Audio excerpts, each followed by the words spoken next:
কড়াইতে তেল দিয়ে দিয়েছি, সর্ষের তেল, আর পাঁচফোড়ন দিয়ে দিয়েছি। কালো জিরে নিই তাই পাঁচফোড়ন।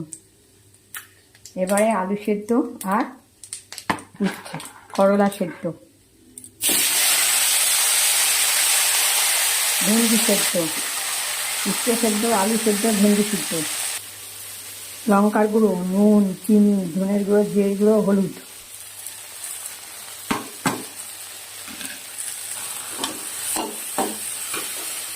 এই আর একটু তেল দিয়ে দিলাম। হয়ে গেছে, এবার নামিয়ে দেবো। হয়ে গেলে আমি নামিয়ে নিচ্ছি। হয়ে গেছে একটা সুন্দর রেসিপি, নামিয়ে নিতে। আমি এই সামান্য সামান্য ছোটোখাটো জিনিসই করি, তাই তোমাদের সঙ্গে শেয়ার করি। হাই ফাই বড় কিছু করি না, ছোটোখাটো জিনিস, ছুটফাট ছুটছাট, তাই তোমাদের সঙ্গে শেয়ার করি। উচ্ছে, করলা আর